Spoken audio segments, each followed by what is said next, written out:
fear of being seen is horrible for most people, but it's especially brutal for introverts. It was my biggest fear when I was first starting out, too. But it doesn't have to hold you back. On today's episode, I'm going to walk you through my tried and true ways to get past this fear and to get started on your business. My name is Sarah Kuhn, and this is the Introvert's Guide to Starting a Business, where we talk about starting your own business through blogging and podcasting and how to do all of this as an introvert. I'll share practical tips on blogging, marketing, selling, and fighting all of the fears that come up along the way. I'll also share with you my personal journey of starting a business as an introvert, learning how to put myself out there, and finding self-love in the process. I'll show you how to create a business and a life that you absolutely love. Being seen was my biggest fear, and it's also what most of my coaching clients deal with as well. Most of my clients come to me to help them get through this or to get over this fear. This week, I want to give you a sneak peek of what I share with my coaching clients in one of the courses that I have. This is part of a Facebook Live video that I did with one of my courses recently. It's all about getting past your fear of being seen. Before we get to that, though, I want to tell you about a free masterclass that I'm offering this Wednesday, September 9th, called Find Your Purpose. I'm going to share with you everything that I did to find my purpose as an introverted woman. It makes such a huge difference in your life when you know what you're here for. It changes everything. It helps you make all kinds of decisions, from what's the best career choice to where should I be living and what should I be doing with my life. If you're struggling with a job you hate, or you feel like you just don't have meaning in your life, then you need this masterclass. It will be life-changing for you. It's completely free. You can register for it through the link in the show notes. I also want to let you know that you can watch the video for this podcast at youtube.com/infjwoman. Make sure that you check it out. I post lots of videos weekly, and hit subscribe while you're there so you don't miss any of those videos. Okay, let's get to the Facebook Live video. All right, we are going to go ahead and get started. Just jump right into things. So welcome. I'm so glad that you're here. Tonight we are going to talk about how to get past your fear of putting yourself out there. Before we get started, I wanted to tell you a little bit about the structure of how we're going to do these, what I was calling Q&As, and I think that's kind of what they are. We're doing these weekly Facebook Live videos, and what I'm going to do is post a poll in the Facebook group every single week and let you guys pick the topic that you want to hear about. I added a few examples. You can add other things if you want to hear about something else other than what I came up with. You can also ask additional questions in the comments if you want some clarification on something, and I will make sure to get those answered, either reach out to you or in these videos. And you can also send me questions ahead of time as well that you would like for me to cover. I also want to make sure that you know that there are weekly new videos in the Teachable course. For the first 10 weeks, there will be weekly videos. Those are posted usually by the weekend. Sometimes it's Monday before they get put up, like this one this past week was Monday. But I'll try to have those done by the weekend for you. And also, again, if you have any questions about anything that comes up, if Teachable's not working for you, or you're just not sure what's going on, please reach out to me. You can reach out to me on Instagram. You can send me a direct message on Facebook, or you can email me as well. All right, so let's dive into it. The fear of putting yourself out there is also a fear of being seen. And the first thing that I want you to know is that everybody feels this way. Everyone. I still feel this way, even though I've been doing this for a year and a half. Even people like Oprah and Beyonce feel this way. It's completely normal. It's also completely normal for us as introverts. We like to hide, right? As introverts, we're not used to being out there. We're not used to sharing a lot about ourselves. We're not used to sharing tons of pictures and being on video and being super vulnerable with a lot of people. It's not comfortable for us. It's really not comfortable for me a lot of times. And there are moments where it just feels icky and gross. But I want you to know that there is hope, right? There are a lot of things that we can do to make it better. That, it is normal, but there is a lot of stuff that you can do. So here's what we're going to talk about. How to get past your fear. The first thing is the hardest one. It's to take action, right? A lot of times what happens with fear is you get paralyzed. And it looks like planning mode. Sometimes it's like, oh, I just need to figure it out. Or if I think about it enough, I won't have to worry about it too much. Like if I think about it enough, it'll be perfect before I actually do something. But what really happens with that is that you get paralyzed into not doing anything. So when I say take action, I mean, instead of letting that fear hold you back, you need to do the thing that you're afraid to do. So for example, I was afraid of doing Facebook Lives and Instagram Lives for the longest time, especially Instagram, because it's video and you have to be on video. You can't do slides. You can't do, you can't hide. It has to be your face. And at that time, the first time that I did an Instagram Live, I didn't even have a tripod for my phone. So I'm trying to figure out how to hold my phone so that my face doesn't look like I have 12 chins. And that is way more difficult than what you think that it should be. And so I'm trying to hold my phone, and I sat there with my phone in my hand, like ready to go for at least 5 or 6 minutes before I actually hit live, hit the button to start the video. It was really scary. But I had told everybody that I was going live, and so I'm like, okay, I can't not do it. Like, I have to do it. But I was just paralyzed, just thinking about, what if I say something wrong? What if I stutter when I talk? What if I start a sentence and I don't know how to finish it? And I was worried about disappointing people, and mostly I was worried about looking silly, right? But what I found is that I watch other people do Facebook Lives and Instagram Lives, and they stutter sometimes. And sometimes they start a sentence like that, and they don't know how to finish it. They do all of these things that I'm scared of, but I don't think less of them. In fact, I like it more because I'm like, oh, they're normal people. They're humans. They're just like me. And that makes me feel so much better. So why am I judging myself so harshly when I don't judge other people that harshly? So when you are paralyzed by fear, I want you to remember that. And instead of going into planning mode, instead of putting it off, to take action. But you don't have to take massive action right away, right? If you're scared of being on video, you don't have to start with a live video where you show your face. You can start with a pre-recorded video. Those videos are so much better because if you stutter or you mess up, you can stop the video. You can start over again. You can edit whatever you did wrong out. But you're still taking action. You're still making progress because you are learning how to be on video, right? So when I say take action, I'm saying take some small steps. Even the small things that you do, you'll prove to yourself that you can do them, and you'll build up your confidence, which is what you're looking for. You take a small video that's maybe, 15 seconds.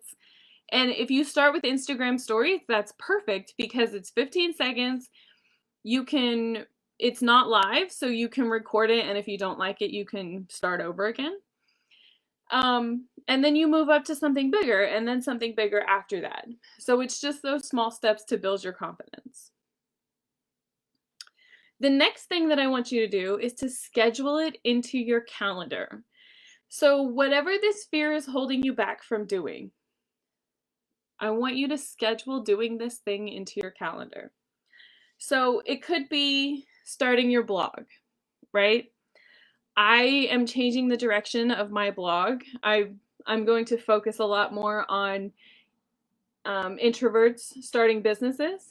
And I feel you on this whole being paralyzed and letting the fear hold you back, because I'm going through it right now with my blog and with my business. And one of the things that I do is I schedule it into my calendar. That's how I get past it.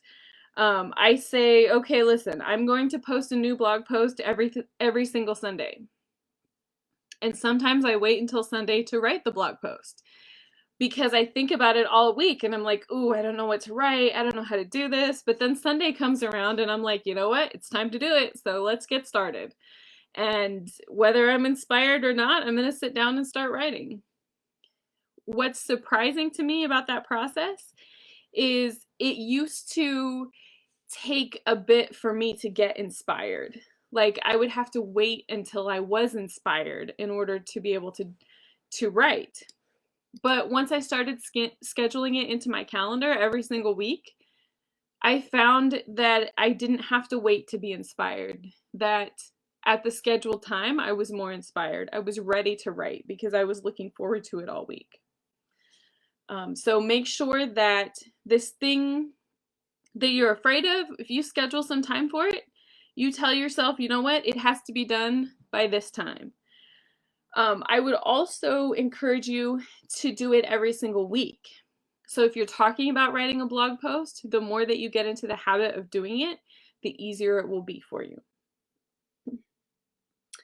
The next thing that works really well for me is to find a friend. One of my biggest fears, like I said, has been video. And I was terrified to be on video by myself. I didn't know how to just sit there and talk about something and make sense, how to organize my thoughts. I still struggle with that a little bit. But I was really, really terrified, and it took me hours and hours to record my first podcast, and it wasn't even on video, it was just audio. But I was at the point in December of 2019 where I was about 17 episodes into my podcast and I really wasn't having any fun. And I was like, you know what? I'm gonna stop doing my podcast because it's not fun and I just don't like it and it's just a lot of work. But then I had this other idea that maybe I could just find more people to interview. So I went to a couple of Facebook groups that I was a part of and I found a whole bunch of people to interview. And I started doing video interviews with them. And I realized that all of a sudden I wasn't so concerned about being on video because I was on video with somebody else. And it didn't feel like that big of a deal. It just felt like a conversation and it was a lot more fun. A lot of the people I connected with really well too. So we had these great conversations and I just completely forgot I was on video. So what I found in that time, it was probably 6 weeks. I did about 30 different video interviews. I don't really suggest that you do that many in that short of a time because it was a lot. But since I was recording videos all the time and there was somebody else on the video with me, I felt a lot more at ease recording the videos. So then I realized that once I went through that process, when I went to record a video on my own after that, I wasn't as scared of it. I didn't have that much fear. It wasn't that big of a deal. It was a lot easier. And now here we are, 7 months later. It's really not that big of a thing for me to record a video anymore. So I would encourage you to think about finding a friend. See if maybe that will help you. Okay, so the next thing on the list is to know that it's okay to be messy. This is also pretty high up on the list for me as far as provoking fear, because I don't want things to be messy. I want all of my stuff to be professional looking. I want it, to look a certain way, and I want to be happy with it. I'm very much a perfectionist and I have very high expectations. So when I put something out in the world that I know is messy, it gives me some anxiety, and it makes me feel like I could do better. And it's difficult for me to look past that and to say, no, this is enough. It's important for you in your business to put things out in the world regularly, right? That's my chair. I don't know if you heard that. My chair makes a lot of creaking noises. But it's important for you to put things out into the world that are messy. It's important for you to put the content out regularly, right? It's important for you to get it out there in the world. More important for you to get it out there than it is for it to be perfect. What you'll find is if you want every single blog post to be perfect, you can spend days working on them. You can spend weeks working on them, and the weeks will turn into months, and the months will turn into years, and you will never put a blog post out there. You'll be so worried about it not being perfect that you'll be paralyzed by fear. The only way to combat that is to say, it's okay to do it messy. It's okay that it's messy. It's okay if it's not perfect.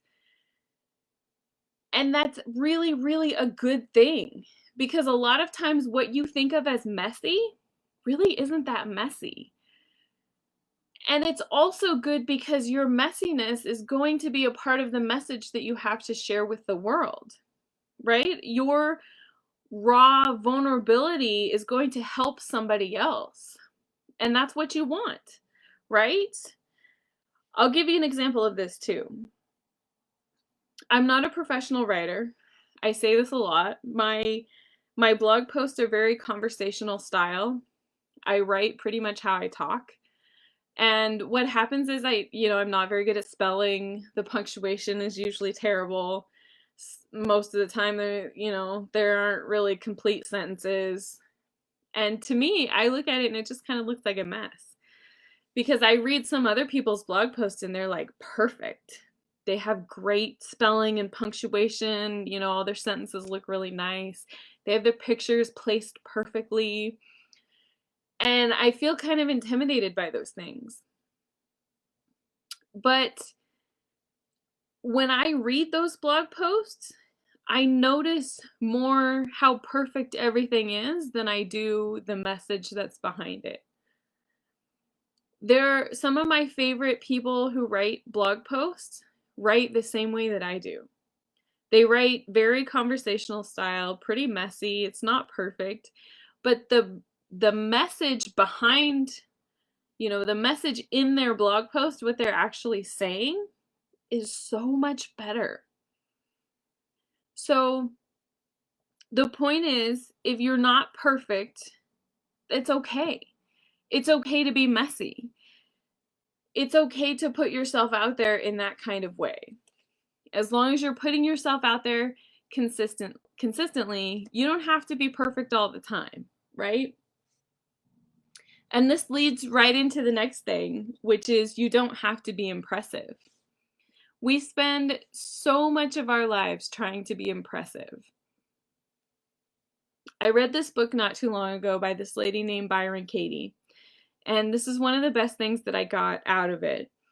She said that when we're really young, we're not worried about impressing anybody. We're just worried about being happy and having fun. And at some point, we do something and notice that people are impressed by it. And we start looking to impress people because we like that feeling of attention. And that just becomes a part of our lives. And we spend so much of our lives trying to impress people, trying to get attention, trying to feel loved, trying to feel seen and heard and understood. And we just spend all of our energy and time trying to be impressive. And we never really show our real selves, right? We're just showing the part of ourselves that we feel like is impressive and hiding the rest of it. It was such a powerful message in her book.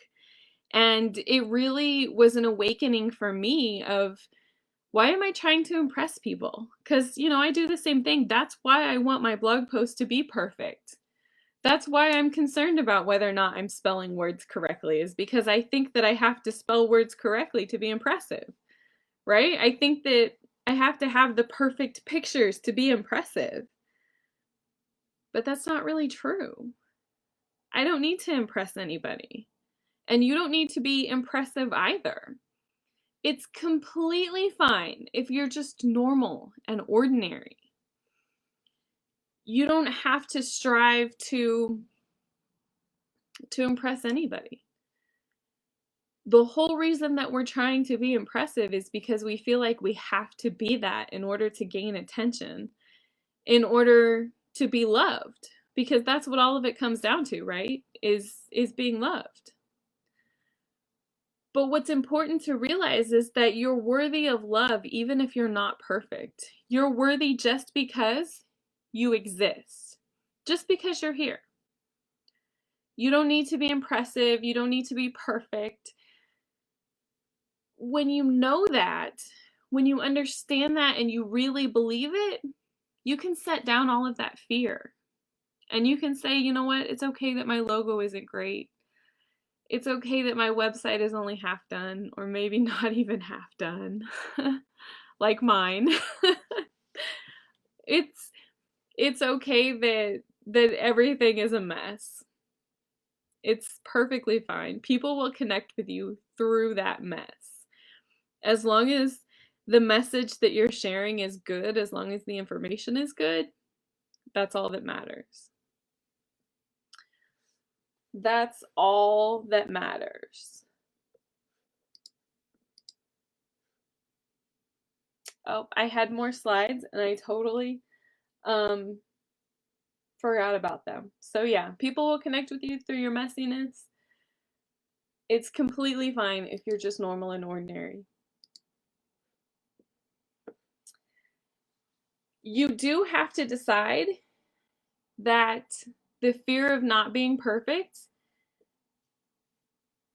you have to decide if you're going to let that hold you back or if you're going to push through it. Because ultimately, it comes down to you. Like I said, if you stay in planning mode, if you stay in, I'm not going to launch my blog until it's perfect, if you stay in that position, you may never launch it because what's perfect, what's enough. You have to decide if that fear is going to hold you back, or if you're going to say, you know what, I'm stronger than this fear. I'm going to go for it anyway. I'm going to put myself out there. I'm going to do the videos that aren't perfect. I'm going to write the blog post that's real and raw and vulnerable. I'm going to share my story with the world. I'm going to do it. For me, the only thing that matters is if I can help one person. And I know that I have helped one person, at least one person, if not more than that. And it's worth it for me if every single blog post that I put out, if it just touches one person, it's worth it. It's completely up to you. I really hope that you decide that you want to get past this fear. That was the hardest decision that I've had to make, but once I made it, I felt so much better. Every day there's more progress and less fear. Before you go, I want to remind you one more time about the free masterclass that I'm offering this Wednesday, September 9th. That's called Find Your Purpose. I'm going to share with you everything that I did to find my purpose as an introverted woman. If you're struggling with a job that you hate, or you feel like you don't have meaning in your life, then you really need this masterclass. I promise you it will be life-changing for you. And it's completely free, so you have nothing to lose. You can register for it through the link in the show notes. Also, one more reminder that you can watch the video for this podcast at youtube.com/infjwoman. Make sure that you check it out and hit subscribe while you're there so that you don't miss any of the videos that I post. Thank you so much for listening, and we'll see you again next week.